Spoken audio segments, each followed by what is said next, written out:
Hello there, thanks for playing World of Tanks, and thanks for checking out this World of Tanks video. I have a review for the new Ragnarok T-34-100 here. And at first we're just taking a look at the statistics that you only see after you've purchased the vehicle. The rest of the numbers, the statistics for the vehicle are all visible whether or not you've purchased it. So I'm not going to show those, I want to show these instead and mainly focus on the penetration values and the damage values. Those are the main things that you don't see until after you've purchased a vehicle, at least one of the premium vehicles. So 205 penetration, 240 penetration, 50 penetration, those are the values for your different types of ammunition, and of course that's armor piercing composite rigid, and then high explosive.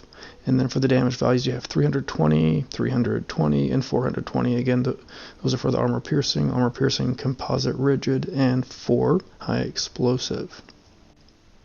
So we'll move into some gameplay, and again the rest of the numbers, the rest of the stats for the vehicle are available whether you have purchased it or not, so I will leave it up to you guys to go check those out on your own. There's going to be a skip of about 30 seconds here. There's just something that I had to cut out of the video, no big deal. I want to just generally give you my sense of the vehicle. I do like premium vehicles. I think they bring a lot to the game. I do own a lot. I've purchased quite a few of them, purchased most of the ones that I have. And so it's going to be hard for me to say, whether or not it's worth your money to buy this for yourself or for somebody else. I don't know the worth of your money to you. I don't know how hard it is for you to come by it and that kind of stuff. That's for you to figure out for yourself. What I can tell you, of course, is that to give you my general sense of it, and I think that this vehicle is, generally speaking, overall a good addition. I wish they wouldn't have just used the same hold that they've had in the game before. I do think that the Czech line needed a medium premium, and in particular needed an auto-loading premium medium there at tier 8. I think that brings quite a bit to the line and to the game overall.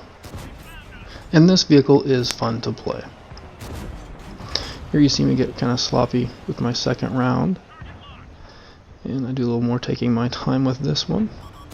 Get a track and a penetration, get back into cover. I do have, pretty sure on this match I did have the vents on there. I do not have Brothers in Arms on the crew yet, and I'm not using food. You can see my consumables below.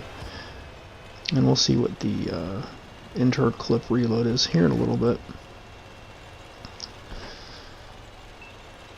And you can see there I was basically kind of bouncing around with the vehicle.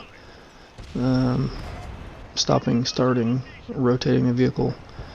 That wasn't just so that we could all see the accelerations and the traverses for the vehicle. That was me trying to find a position out of the way of artillery fire. There are a lot of people out there who kind of wish artillery was out of the game.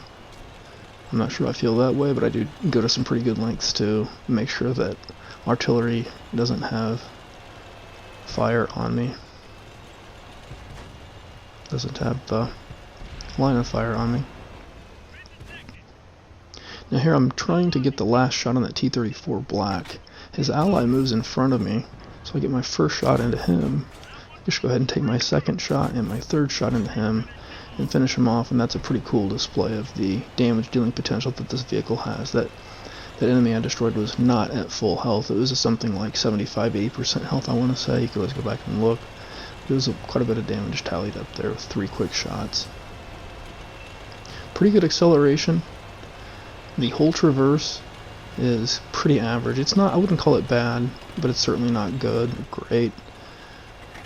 The turret traverse is a little bit slow, but it's manageable. The idea of this vehicle isn't that you're just going to be flying all over the place, circling your enemy vehicles. The idea is that you're going to be very strategically kind of planning out and plotting out your maneuvers, your positioning based on the locations, the positions, the movements of the enemy vehicles, and then you're going to be very thoughtfully and strategically taking your shots at the enemy vehicles somewhat from a distance. And there's an example of that whole traverse. A little bit slow, average at best.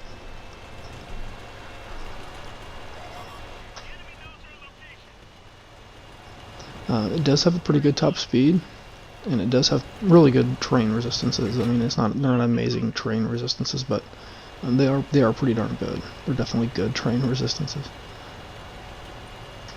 And you can see getting up this tiny little incline here is not really much of a problem. I do slow down for that light tank ally. 1, 2, 3. Pretty good damage dealing potential. Of course, I did have, I think, some allies shooting that vehicle in there as well. 3,649 damage dealt. 3 enemy vehicles destroyed. Pretty good stuff. So fairly straightforward gameplay. Hopefully you saw some of how the vehicle performs there. Again, of course, the main feature of the vehicle being the 3-round auto loader. We're going to see here in a little bit what the vehicle actually earned. That 185 is being impacted by boosts or bonuses and stuff like that. In terms of the reticle bloom, the accuracy on movement, accuracy on rotation, generally speaking, the aim time and stuff like that for the gun in this vehicle, it's pretty similar to the Tier 8 light French Batchat autoloader. All in all, pretty similar to that. Top of the match in terms of damage dealt and in terms of XP earned. And the one missed shot was when I got sloppy with that IS-3. I just got really excited about having a shot at the side of that vehicle 3 rounds in a row and tried to rush it. And there the vehicle earned on its own 103,407 silver. These vehicles, these new red vehicles, do have 75% silver earning boost or bonus or whatever for being a premium vehicle.